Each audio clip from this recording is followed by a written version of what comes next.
Here we go, question and answers. We have a bunch of good questions this week, so we'll jump right into it. First question, I was sick for the last week and I didn't train or eat all that well. What do I need to do this week? Honestly, you don't need to do anything different than what you've been doing. Essentially, just pick up the week that you missed and start there. A common misconception is that people go super hard to try to make up lost progress from being sick. Bear in mind, your body was taking using a lot of resources to recover. So treat that as training. If your nutrition was off, that's fine. Just get right back onto it and keep moving. But no need to punish yourself from the week being off. Next question, I'm looking for Christmas ideas. What are your favorite workout shorts? I absolutely love Lululemon shorts, especially the ones with the built-in liners. Those are money. A friend said I should do Pilates to burn calories. Is this true?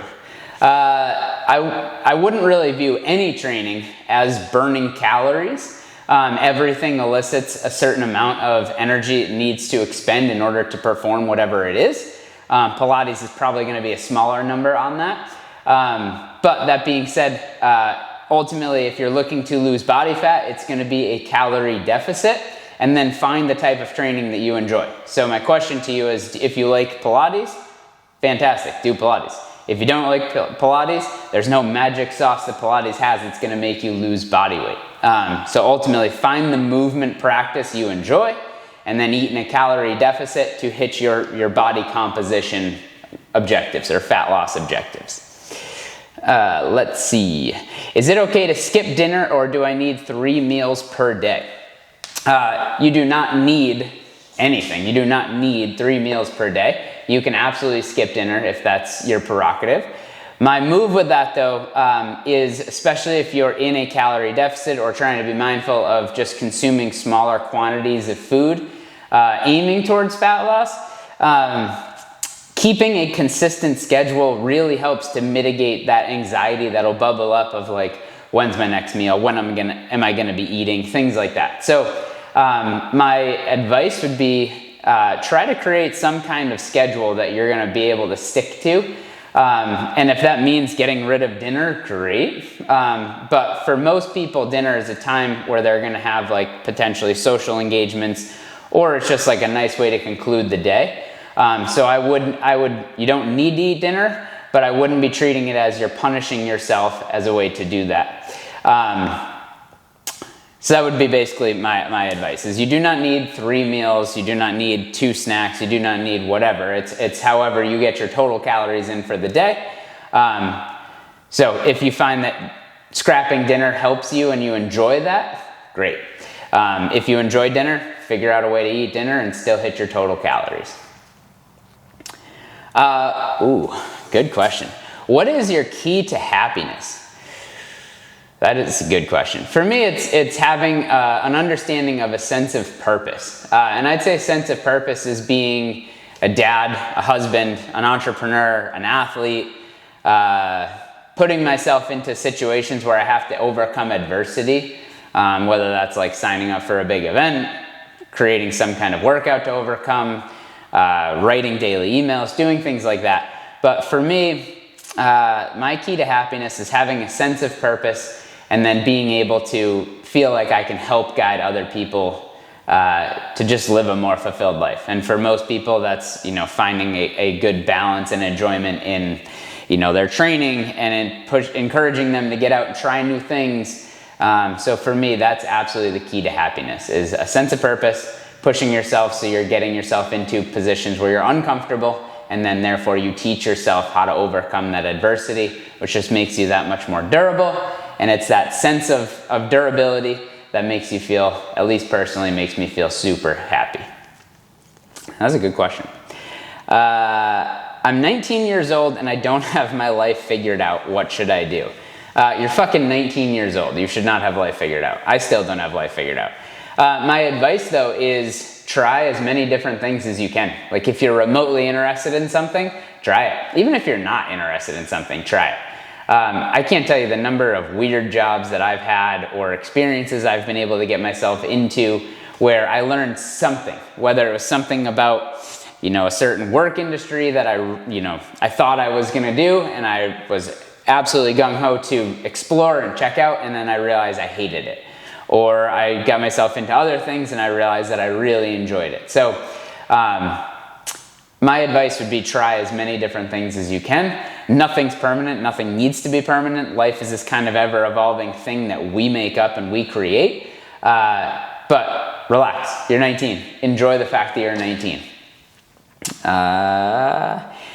I'm in a bulk. Can I eat a surplus calories on training days and then maintenance calories on non-training days? You absolutely can. If you're eating in a bulk just on training days, chances are you're going to be in a smaller bulk if you look at like the average from the week. So it might make the bulking time have to be prolonged. The advantage to doing this though is it's going to be more of a lean bulk, so you'll work on gaining more muscle mass, but you're not just adding copious amounts of body fat and muscle. So it's going to be one of those processes where you're going to have to go, have a longer term view of this and understand it's going to take a little bit longer to get there, but it's a way to do a lean bulk without feeling like you're gaining a ton of body fat, which for a lot of people honestly can trip them up as they're in a bulking phase. How do I stay eating healthy for the long term? I would view this more as an actual like long-term endeavor instead of what can I do and then do that forever. People have this very like definitive black and white, I'm either on something or off something. I'm either successful or I fail. And I honestly think that's where most people fail in the long run, is they go all in for this short period of time and then they they can't sustain that, they back away, life happens, and all of a sudden they go completely off. And they know that the next round of getting back on it is coming, so they're like, fuck it, I'm just gonna get after it right now because I'm gonna be restricting myself coming up. So I think the real magic for the long-term eating healthy is understand roughly what your body needs for energy or calories taken in to maintain a certain body weight, and you'll just begin to be there. So realize that you can enjoy foods that you want. You can enjoy going out to dinner and having experiences where food and alcohol or things like that are part of what's going to happen, and really absolve yourself of shaming yourself that you're enjoying those experiences. And once you understand, like, okay, so if I have a day that's a little above my calories or I kind of sent it, then the next day or two you can go a little bit lighter. And this isn't a little bit lighter meaning like you're only going to have a salad for lunch and nothing else for the rest of the day. It just means that you're going to have smaller portion sizes. Maybe it means you don't drink alcohol for the next couple of days. Maybe it means that you are, have a little bit less at breakfast and a little less at dinner. But in the long run, the zoomed out view is that you want to still enjoy the foods that you enjoy and the experiences that you can have, but you also want to understand that the long-term goal is to maintain a body weight and a level of movement that feels good for you. So I would get rid of the success and failure and just understand that this is more of a long-term effort. And honestly, for that too, when we talk about tracking calories, that is the benefit of tracking calories here and there throughout the year, is you then gauge how much food volume you need in order to basically hit a certain body weight or maintain a certain body weight. And it's that awareness that lets you be a lot more intuitive, that's going to land you into the place that you ultimately want to be.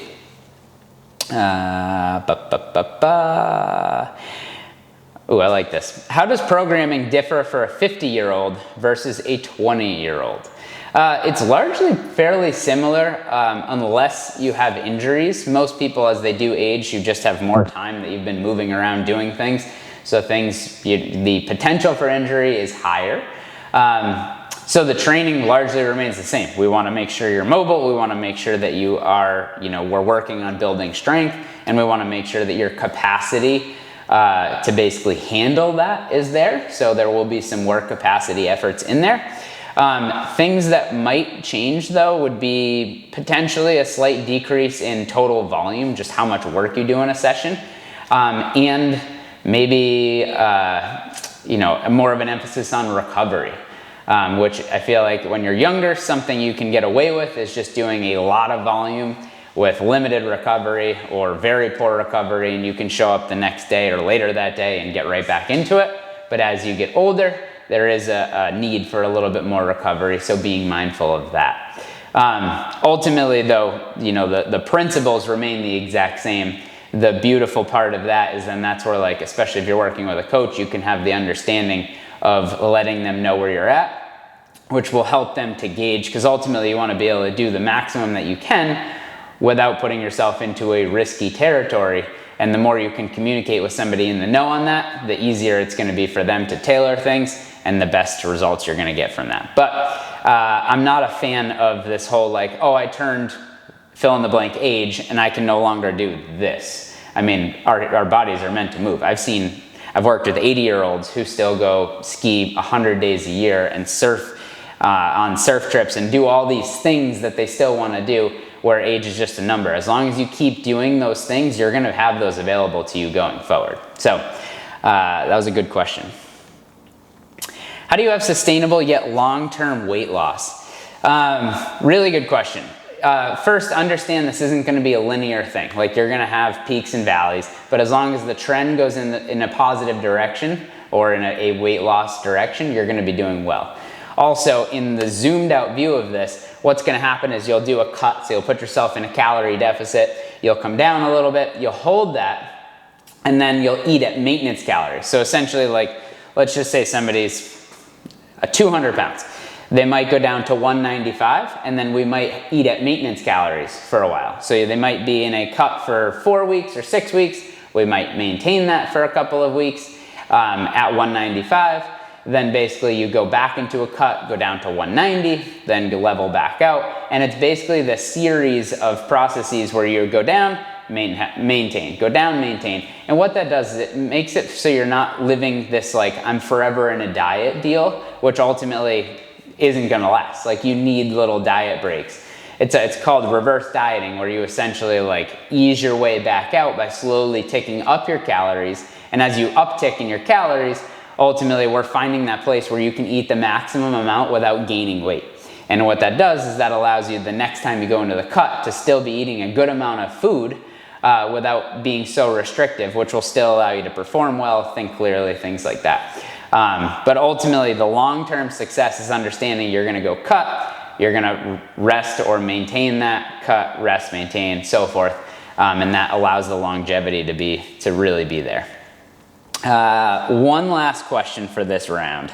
I train at a CrossFit gym, and my squatting pattern is much weaker than other movements. Will just doing classes make that stronger, or do I need anything else? So in terms of getting a stronger squatting pattern in CrossFit, so much of CrossFit is based in a squatting pattern. So building some strength and some capacity in that is going to be super fruitful, especially as you get competitive in the open or things like that. Ultimately, the move for that is some CrossFit gyms have phenomenal programming, others less so, and that's gym by gym dependent. So some CrossFit gyms, they'll have a programming where like Monday is their squat programming, and they'll have a progressive overload built into the program. So maybe it's, on the first day, find your heavy 5 rep, the next day add, 2.5 to 5% to that and aim to hit 5 there. And you're basically slowly, incrementally going up. But it's that progressive overload that's giving you the stimulus of getting stronger. Other CrossFit gyms, it's just they randomly pick workouts and throw them at you and basically have people just come in, get a good sweat and go home, which is awesome, but that's not going to do much to really elicit the changes that you're after. So if you're looking to get stronger in a squat, what I would do is maybe talk to the coach and see if they have a progressive overload in place. If they don't, which most probably don't realistically, and if they don't, then what you could do is you can easily add something to that where you roll in maybe 20 minutes early, hit a warm up, hit your squat work, and then start the session. If you have questions on how to do that or how to best set that up, let me know. I'd be more than happy to help you. But that's a really good question. And that's true for literally anything. Fill in the movement it could be push-ups, it could be pull-ups, it could be squatting, any movement.